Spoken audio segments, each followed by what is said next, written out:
Hi guys, welcome back on the channel. On today's video we're going to have a flick through of Days of Knights rules. Fast play medieval rules featuring all major European armies from 1250 to 1500. I want to do a flick through of this rule set quite some time. Days of Knights, I would say, is my favorite rules for smaller miniatures.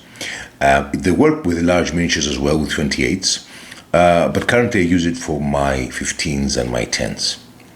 Now, obviously, this is the PDF version that I downloaded. You can find the link in the description of the video below.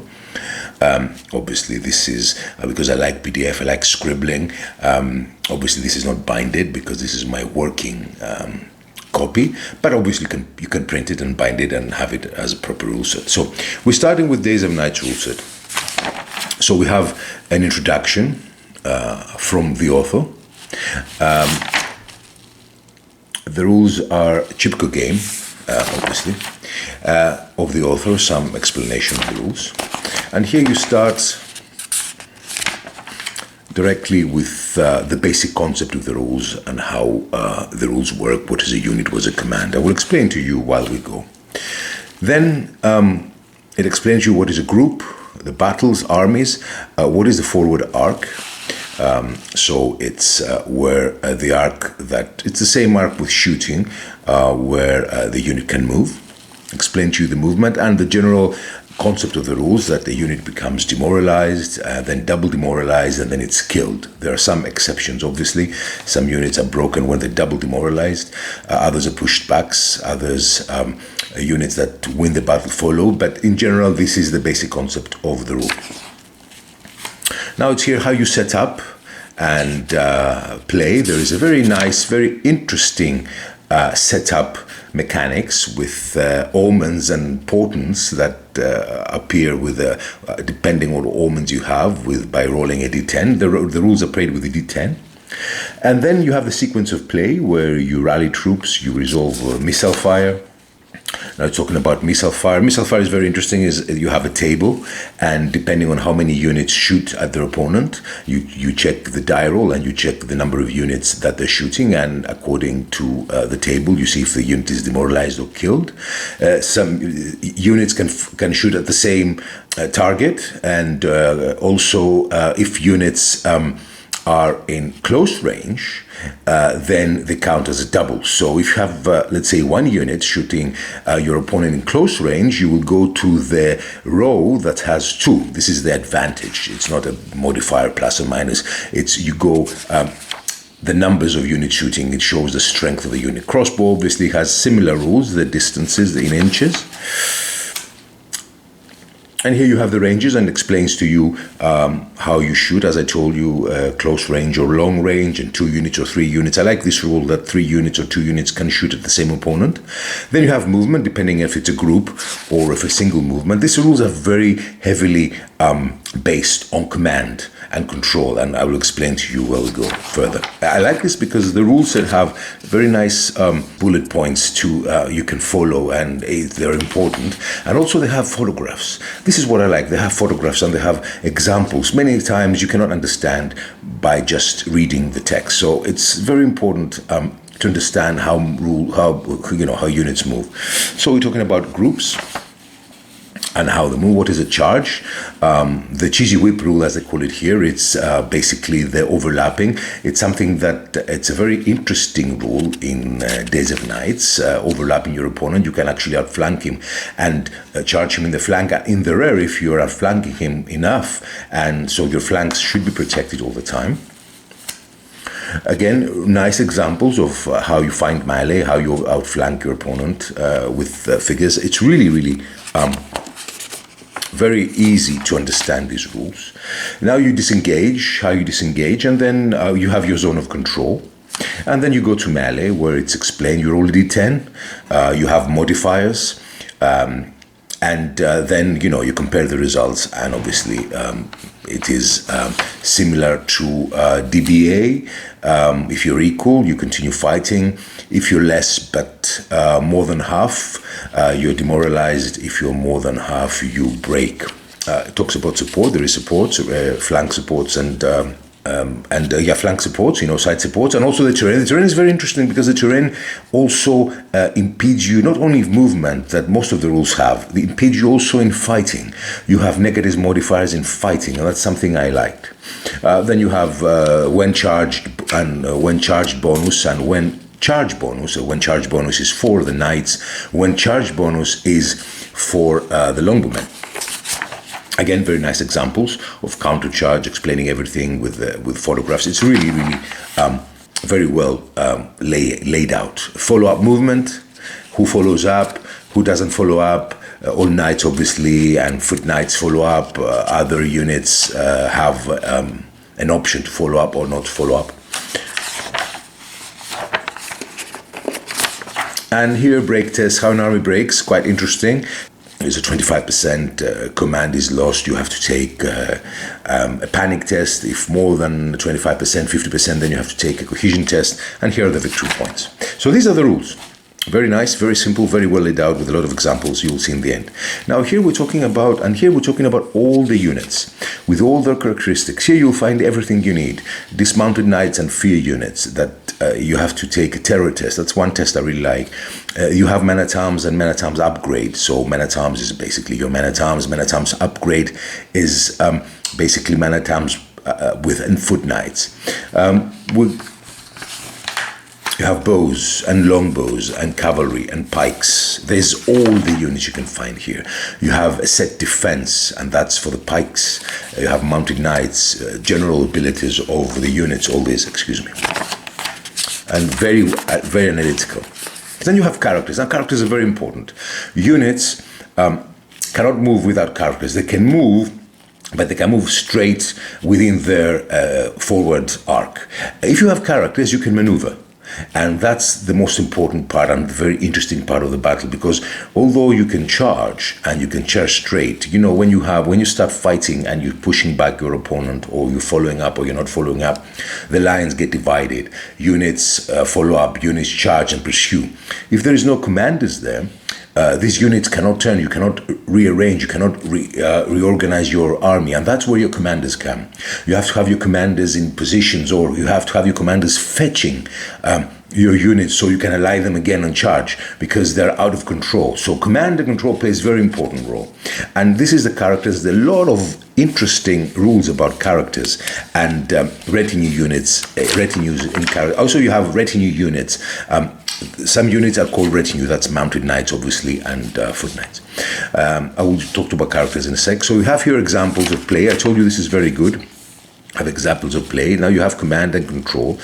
Major characters can lead a unit. Any unit led by an attached captain of the same command may move normally, change facing right, first, left, about face, etc., and change formation. Any group with higher ranking characters like kings, generals, allied lords, and mercenaries can move. So every character can move a different number of influence, different number of troops.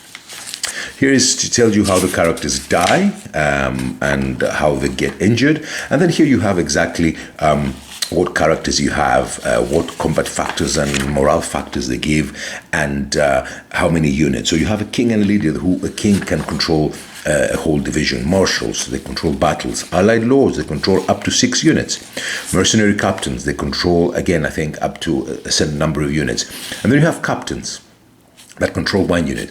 But you have also master of bows that help with bow factor if they're attaching a bowman, religious personalities.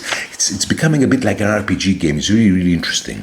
Then you have optional units here, where you have, for example, the EEFL, English Expeditionary Force of Longbowmen upgrade. That means that they're quite a bit stronger than the normal longbowmen. Fortifications.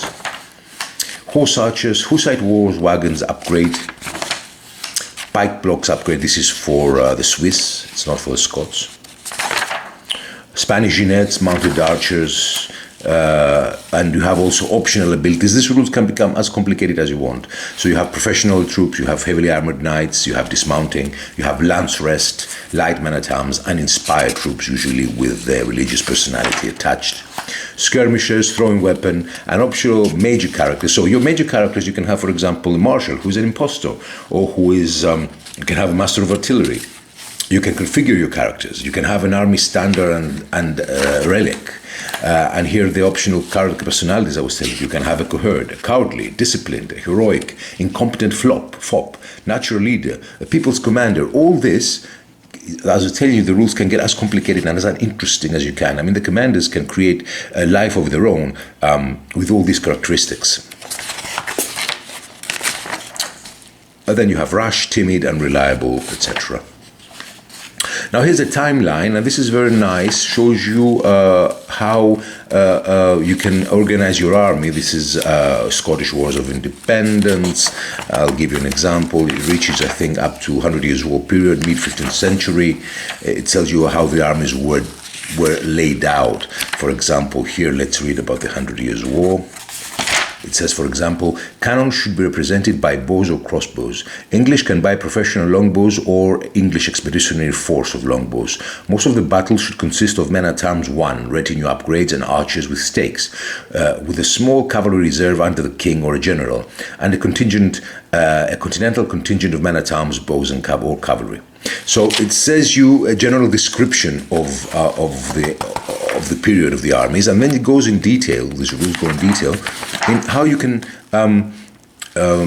deploy your armies and how many points. These are the points the rules use is ecus. Ecus is a medieval currency.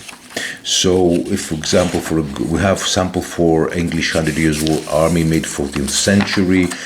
We have sample of French. For example, you can have a king and a general, a religious personality, mounted knights, heavy cavalry. There are some restrictions on what unit you can have in each battle, and this is clearly explained to you in the rules. Then you have how you painted medieval armies. It's a very nice part where it explains to you how you paint and how you paint heraldry. Really very interesting. Quarter, checker, diagonally. It's a very, very interesting read. And here in the end, something I like very much, it helps you, it's many examples of play and how you, descriptions and circumstances, and explain to you how the rules work. Very helpful, very helpful. And here what else do we have? And here obviously is the credits. There's a lot of examples that I like. Here are the credits. Now, these rules, you can buy them from Chipco. I think it's $10. You get also the Italian Wars extra rules. There's a couple of pages, and the Crusades. It's extra small, let's say, a few pages with special army lists and special rules. Also, when you get the rules, you get a very nice. This is a reference table where you have each phase, and it has, you rally your troops, you resolve bow fire, you deploy, movement, make panic rolls, melee, follow-up, movement, break test. So it's to follow the sequence game. And here you have an exceptional, one of the best quick reference sheets I've ever played, I've ever used. That basically, when you read the rules, it's enough. So here you have the table for bow fire. Then you have the supports and some abbreviations, so you know, and how you get what combat results. And you have all the units, the movement rate in open and in difficult ground, their value, the combat factor. So you roll a d10 and you add the combat factor. Then it's a rally factor. So for example, crossbows need a +7 to rally. Then you have special bonuses. For example, if the pikes are in set defense, they get a +1. Or if you are behind stakes. Or, for example, you have bows and longbows who have a when charged +1 bonus. So that means, the last shot. Then you have what units are retinue or not. As I told you, retinues are dismounted knights and foot knights or upgraded men-at-arms. Retinues, as per the rules, can be in every battle. They have to be from the same retinues. And you have units that cause fear, and if your unit causes fear and charges a unit, then you have to take a panic test. And depending on what you roll, you can pass, you can get demoralized or double demoralized, or get destroyed. Then you have what I like very much is the modifiers in difficult terrain. So if mounted knights are fighting difficult terrain, except that they go slower, they have -1 and they lose their charge bonus. So it's a lot of very interesting. It's a very interesting quick reference sheet. I mean, it's very easy to learn, and as soon as you read the rules and you learn them very quickly, the quick reference sheet is enough to play. So I always wanted to do the Days of Nights review. It's an excellent rule set. I highly recommend it, especially for the price. It's sold. Again, I'm saying you this is my working rules. I have properly bind rules. Very heavily command and control orientated. Troops require commanders in order to get reordered, otherwise you will lose them. Very simple D10 with combat factors, but negative factors as well. The panic test and the fear test for me is something that is really, really interesting. I would say one of my favorite, if not my favorite, rules for smaller miniatures. I haven't played it with larger miniatures. I've tried a couple of tests. I've seen that they work perfectly well, but I think it's one of the most interesting rule sets I've played, and one of my favorites. Days of Night 3 is coming. It's under working. My friend Curtis, who is one of the writers, who was the owner of Chipco games before, I will playtest them hopefully soon, and I will have update. I will highly recommend them to you. Go to the Chipco site. You can ask any question to the author. He will answer. And I think for $10, what you get is it's not a major expense.